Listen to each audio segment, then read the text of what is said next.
संजय राउत जी का मुझे लगता है कि उनको अपना इलाज कराना चाहिए। आज महाराष्ट्र गवर्नमेंट इतने बड़े स्कैम, इतना बड़ा मुद्दा एक इतने बड़े पुलिस अधिकारी के ऊपर एएनआई ने आज यूएपीए लगाया है। मैं संजय राउत जी से पूछना चाहता हूँ कि आपको यूएपीए की फुल फॉर्म पता है क्या है? महाराष्ट्र का प्रदेश का गृह मंत्री नीचे आदेश कह रहा है कि 100 करोड़ रुपए उनको अरेंज करके दे हर महीने। ये क्या हो रहा है?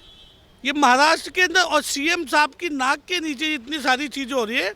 क्या उद्धव ठाकरे को पता नहीं है? एक तरफ महाराष्ट्र में अनिल देशमुख से इस्तीफे की बात कर रही है जनता, महाराष्ट्र के लोग भी यही कह रहे हैं कि अनिल देशमुख से इस्तीफा लेना चाहिए, और दूसरी तरफ संजय राउत ये कहते हैं कि नहीं, वही महाराष्ट्र में अभी गृह मंत्री रहेंगे। देखिए, संजय राउत जी का मुझे लगता है कि उनको अपना इलाज कराना चाहिए। आज महाराष्ट्र गवर्नमेंट इतने बड़े स्कैम, इतना बड़ा मुद्दा एक इतने बड़े पुलिस अधिकारी के ऊपर एएनआई ने आज यूएपीए लगाया है। मैं संजय राउत जी से पूछना चाहता हूँ कि आपको यूएपीए की फुल फॉर्म पता है क्या है? आपको पता है यूएपीए किस पे लगता है? मैं तो कहना चाहता हूँ, केंद्र सरकार को बहुत बहुत धन्यवाद देना चाहता हूँ कि इतने बड़े मुद्दे को उन्होंने एएनआई से जांच कराई, तो ये सारे खुलासे हो गए। नहीं तो अगर ये मुंबई पुलिस ही जांच करती रहती तो आप देखिए, ये कभी ये ऐसे मुद्दे बाहर ही नहीं आते। और 100 करोड़ रुपए की बात हो रही है। प्रदेश का महाराष्ट्र का प्रदेश का गृह मंत्री नीचे आदेश कह रहा है कि 100 करोड़ रुपए उनको अरेंज करके दे हर महीने। ये क्या हो रहा है? ये महाराष्ट्र के अंदर और सीएम साहब की नाक के नीचे इतनी सारी चीज़ें हो रही है। क्या उद्धव ठाकरे को पता नहीं है? छोटी छोटी चीज़ें, कंगना राउत ने कितने मकान में, कितने साइज में, कितनी ज़मीन बढ़ा रखी है, कम कर रखी है, ये तो सीएम साहब को पता होता है, संजय राउत जी को पता होता है। एक उनके पुलिस ऑफिसर, उनके गृह मंत्री कमिश्नर को आदेश दे रहा है कि 100 करोड़ रुपए हर महीने उनको चाहिए। ये बात क्या उनके मुख्यमंत्री को नहीं पता क्या? देश की जनता बेवकूफ़ है क्या? देश की जनता समझती नहीं क्या? देश की जनता सब समझती है। देखिए, बड़ी बधाई देना चाहता हूँ मैं प्यारा हिंदुस्तान चैनल को। हमेशा वो ज़मीन से जुड़े लोगों की आवाज़ उठाती है, हमेशा सच की आवाज़ उठाती है। इतना बड़ा स्कैम आज महाराष्ट्र सरकार को पूरी दुनिया देख रही है। अरे भाई, जब देश के पुलिस वाले ही मिले होंगे तो आम आदमी कैसे सुरक्षित रहेगा? बिजनेसमैन कैसे बिजनेस करेगा? आज आपकी पुलिस लोगों को धमका रही है। देश के इतने बड़े बड़े उद्योगपति, अंबानी जैसे लोगों को आपके पुलिस वाले धमका रहे हैं। आतंकवादी संगठनों के साथ मिलके बड़ी बड़ी साजिश रच रहे हैं, और आपको पता नहीं है कि आपके सरकार क्या कर रही है। आपको तुरंत इस्तीफा देना चाहिए। सचिन वाजे की एक डायरी एनआईए के हाथ लगी है, जिसमें तमाम तरीके की चीज़ें निकलकर सामने आई हैं, और ये भी चीज़ें निकलकर सामने आई हैं कि अनिल देशमुख किस तरीके से उन्हें डायरेक्शन दिया करते थे कि किस आदमी से कितना पैसा वसूलना है, और भी कितनी ज़्यादा चीज़ें हैं जो निकल के आ सकती हैं सामने। देखिए, अभी तो मेरे को लगता है शुरुआती दौर की चीज़ें हो रही है कि अभी सचिन वाजे की डायरी में निकला है। अभी देखिए, पुलिस कमिश्नर साहब भी सब कुछ बताने में लगे हुए हैं, अभी यही बताने में लगे हुए हैं। वो अभी कोर्ट गए, ये अभी सब एक दूसरे के नाम बताएंगे। आप चिंता ना कीजिए। प्रदेश के मुख्यमंत्री के नाक के नीचे इतने बड़े बड़े कांड हो रहे हैं। क्या प्रदेश के मुख्यमंत्री को नहीं पता कि गृह मंत्री 100 करोड़ रुपए के आदेश दे रहे हैं हर महीने के लिए?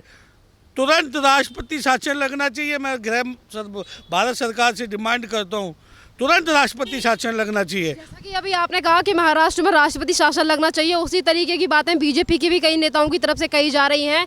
इसी सारी चीज़ों को लेकर संजय राउत ये कहते हैं कि अगर बीजेपी महाराष्ट्र में राष्ट्रपति शासन लगवाने के लिए ये सब कर रही है तो आग में जल जाओगे अगर आग से खेलोगे तो। अरे, आग में तो जलने वाले हम लोग हैं ही। हम लोग जलते हैं। भारतीय जनता पार्टी का हर एक कार्यकर्ता ज़मीन के ऊपर, धूप के ऊपर आम आदमी के लिए काम कर रहा है। हम लोग आग में जल जल के यहाँ आए। संजय राउत जी, हमारा कोई गृह मंत्री कभी, आज 6 साल से केंद्र की गवर्नमेंट है, प्रदेशों में हमारा किसी भी बीजेपी शासित राज्य में कोई हमारा गृह मंत्री नहीं कहता है कि 100 करोड़ रुपए कमिश्नर को आदेश देता हूँ कि हर महीने 100 करोड़ रुपए चाहिए। आप चंद दिनों के सत्ता पे बैठने वाले लोग आज भाजपा को कहते हो कि आग में जल जाओगे। अभी तो खुलासे होंगे। मुझे लगता है ये खुलासों की आग कहाँ तक जाएगी, चाहे संजय राउत जी के घर तक जाए, चाहे मुख्यमंत्री के घर तक जाए, ये देखना अभी आग कहाँ तक जाएगी। मुझे भरोसा है एनआईए पे कि जो इस तरीके की साफ जांच वो कर रहे हैं, आगे भी ऐसे कई खुलासे जरूर निकल के आएंगे। अभी आपने सरकार को लेकर बात की, आपने कहा कि केंद्र की सरकार 6 सालों से चली आ रही है। इन सारी चीज़ों को लेकर भी संजय राउत ये कहते हैं कि हमारी सरकार के ऊपर बाद में उंगली उठाएं, पहले आप अपनी सरकार संभाल लें। अरे हमारी तो सरकार बहुत अच्छी चल रही है मोदी जी के नेतृत्व में। आज जो काम मोदी जी के नेतृत्व में पिछले 6 सालों से 6.5 सालों से वो तो कभी हुए ही नहीं है। ऐसे ऐसे ऐतिहासिक फैसले मोदी सरकार ने किए। देखिए इस समय ये ऐसी बिल्ली हैं जो अपने आप को खंबा नोच रही है, ये फंस चुके हैं। इनके दुनिया में इनकी सरकार की थू थू हो चुकी है। आप देखिए किस तरीके से देश के इतने बड़े व्यापारी के उनसे एस्ट्रोलेशन किया जाता है, एस्ट्रोलेशन उनके साथ उनसे पैसा मांगा जाता है। पैसा नहीं दिया जाता तो आतंकवादी संगठनों के साथ मिलके उनके साथ साजिश रची जा रही है। और तमाम ऐसी ऐसी चीज़ें मैं कहता हूँ कि भारत सरकार की जो एजेंसी है एनआईए, उसको वो बहुत अच्छे से काम करेगी। थोड़ा हमें इंतज़ार करना चाहिए और ऐसे बहुत सारी चीज़ें निकल के आएगी। लेकिन जिस दौरान ये सब जांच हो रही है, नैतिकता के आधार पे हम कहते हैं मुख्यमंत्री को तुरंत इस्तीफा देना चाहिए। मुख्यमंत्री के साथ साथ जनता की तरफ से अनिल देशमुख के इस्तीफे को लेकर भी बात उठ रही है। सवाल ये भी है कि आखिरकार शरद पवार बार बार क्यों बचाने की कोशिश कर रहे हैं अनिल देशमुख को। देखिए इसके पीछे तो आप सारी जनता को समझ आ रहा है कि दाल में कुछ काला तो ज़रूर है। जिस तरीके से शरद पवार जी इतने सीनियर लीडर हैं, उनको समझ नहीं आ रहा है कि एक पुलिस कमिश्नर, कल तक जिस पुलिस कमिश्नर के आप पीठ थपथपाते थे कि ये पुलिस कमिश्नर सबसे अच्छा पुलिस कमिश्नर है, जैसे ही आपने उसको हटाया और वो आपके खिलाफ बोलना शुरू कर दिया है, आपकी पोलें खोल रहा है, तो मैं कहता हूँ कि भारत सरकार से ऐसे जो अभी पुलिस कमिश्नर हटे हैं उनको भी अच्छे से उनसे पूछताछ होनी चाहिए। और अभी उनके पास मुझे लगता है बहुत ऐसी जानकारी है जो इस सरकार के पर खच्चे उड़ा देगी और सारी सच्चाई जनता के सामने आएगी। सचिन वाजे को लेकर तमाम तरीके के खुलासे हो रहे हैं और सचिन वाजे के खिलाफ ही अब एनआईए ने यूएपीए का एक्ट लगा दिया है और अब इसकी स्पेशल कोर्ट में अभी सुनवाई भी होगी।